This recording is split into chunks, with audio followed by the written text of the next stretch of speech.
Good morning, everyone. Good morning, Sensei. Today we will reenact and I will tell for you the story of Rikkyo Kaishu-E, the establishment of Nichiren Buddhism. Setting atop a sacred temple in Chiba Prefecture, Japan, an old mountain road winds through a dark forest. Waiting at the top of that road is Master Dozen, Nichiren Shonin's childhood teacher. Nichiren Shonin has just returned from his long sabbatical of studying, in which he visited all the major temples of all the major sects in order to understand and research to find the truth of which was the correct Dharma of Nichiren Buddhism. In the 15 years since Rensho's absence, Rensho is Nichiren's name before he became the founder of our tradition. Little had changed in the forest of the shaded temple. The narrow path remained the same. The birds still sang in the ancient trees, and the monks still went their silent way. Master Dozen remained as patriarch of the temple. And it was to him that Rensho first presented himself on his return to the mountain, for he wished to offer his gratitude to the aging master and to Kokuzo Bosatsu, who had guided him on his path of searching. At that moment, he thought deeply to himself, I am the only one who is aware of this truth. It is ironic that to reveal any of this truth will most likely make my parents, my brothers, Master Dozen, and others who are in sympathy with my ideals will become open targets to persecution. But then, if I do not share this truth, I will be lacking in spirit and compassion and concern for others. Nichiren Shu slowly made his way up the path to appear before Master Dozen and silently bowed.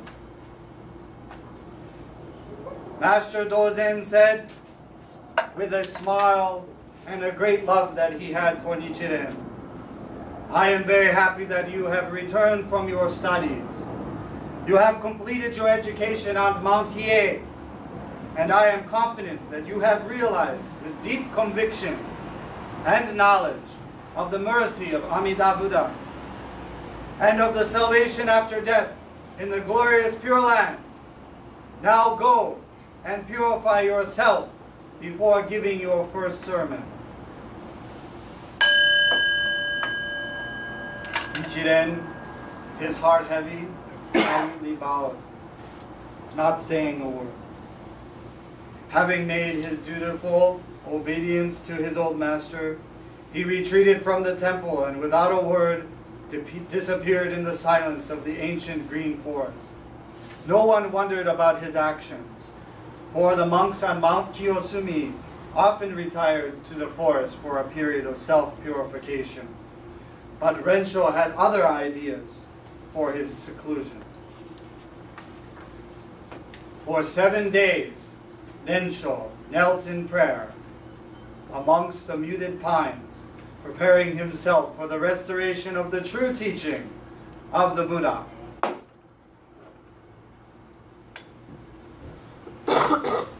Deities and all protective spirits of the Lotus Sutra, please guide me in my practice. May I be able to expound the true teaching of the Buddha, to be able to show my compassion to all sentient beings, and to fulfill my vow of saving all sentient beings from suffering. Although I am a weak person, although I am just a man, I go now forth to spread the truth and doctrine of the Lotus Sutra that is guaranteed to all. Great Bodhisattvas and Bodhisattvas, I have sat here in prayer for 7 days, preparing myself for this moment. Despite the difficulty I know that will be the result of this, I must expound the truth that I have witnessed to the people. If I do not, I will be an enemy of the Dharma. And if I do, I will become an outcast. It is my deep wish that this action will benefit all sentient beings and repay but a fraction of the many favors I have received. Therefore, I have prepared myself for this difficult journey, and now to give myself to this mission.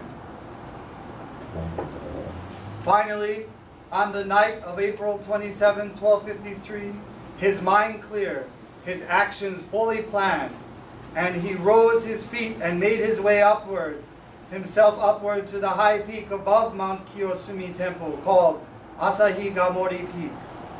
As he climbed and thought to himself, this moment is indeed auspicious and will forever change the world. At the first rays of the morning sun as it brushed across the horizon, driving away the night, Rensho stood motionless, facing eastward, his hands clasped in Gassho. The world was silent as though it held its breath in patient expectation. And then the silence was shattered as the resounding cry echoed from the young priest's lips.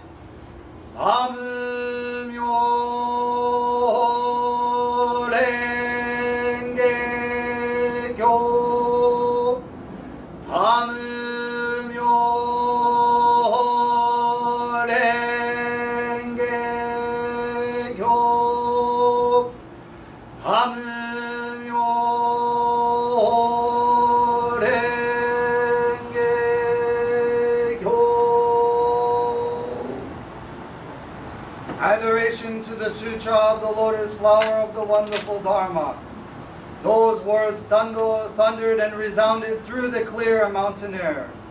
This simple action symbolized the establishment of the correct teachings of the Buddha on April 28, 1253. This was a significant rite in that he proclaimed his belief in the words of the Buddha and the beginning of the restoration of the truth. Having made his proclamation of the truth, with the sun as his witness, the young priest returned once again to Mount Kiyosumi and the temple, but he returned this time not as Rensho, but as Nichiren. Having marked this occasion with the changing of his name, Nichiren at that time walked steadily and confidently now that he has proclaimed his truth faith to the sun goddess and to all the spirits of the universe. The sun was just overhead, and at high noon, Rensho, now Nichiren, made his way to the front of a large assembly, much like this one, in the south hall of the temple, preparing to deliver his first sermon. What would the brilliant young seeker say? So soon returned from Mount Hiei and other great seats of learning.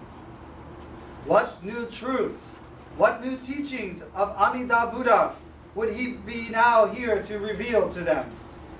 The audience sat in hushed expectation, waiting to hear the words.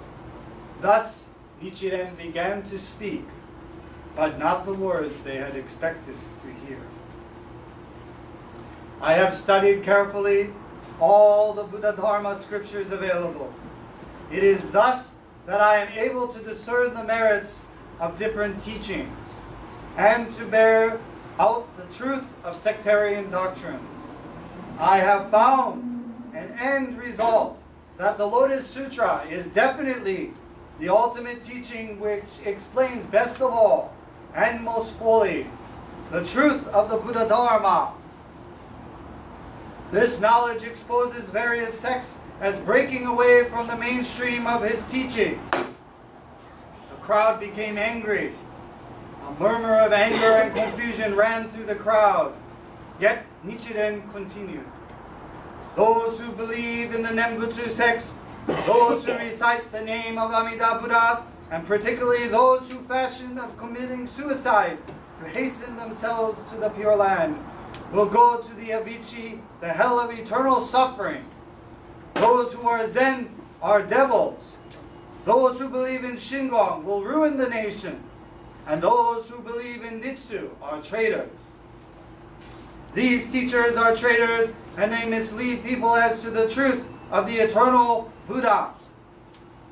By now, the murmurs had risen to furious shouts of protest. What was this priest saying? Who did this young, arrogant fool think he was? The man was obviously mad. Arrest that arrogant priest. He is to be executed immediately. Upset and perplexed, Nichiren's teacher Dozenbo stumbled from the room. Kagenobu Tojo, ruling lord of Kominato, brought to a fury at Nichiren's criticism of the Pure Land sect, screamed out again, "Arrest that young priest! He is to be executed immediately for his insolence and disrespect of Amida Buddha's teachings. Such heresy, such madness could not allow to exist even for a moment longer." Lord Kagenobu drew his sword. "With this sword, I will punish him myself." Dozenbo blocked Kagenobu and pleaded with him, "This is a sacred place. You must not shed blood here." Nichiren was to be put to death at the moment he stepped outside the sanctuary, but Nichiren had already escaped. Master Dozen, saddened and shaken by his former students' teachings of madness, wrote an order for Nichiren Shonin's excommunication from the priesthood, knowing he must do something to subside Lord Kagenobu's anger. However, in his heart, he truly understood that Nichiren was correct in his study. On the first day of his mission of restoring the Buddha's truth, Nichiren had therefore proclaimed the religion to the rising sun. He had preached his first sermon at sun's height. He had made his first disciples at the sun's setting, and in the cover of darkness, under the threat of death, he fled to safety beyond the angry hands which sought to destroy him. Namyo Renge Kyo, Namyo Renge Kyo, Namyo Renge Kyo.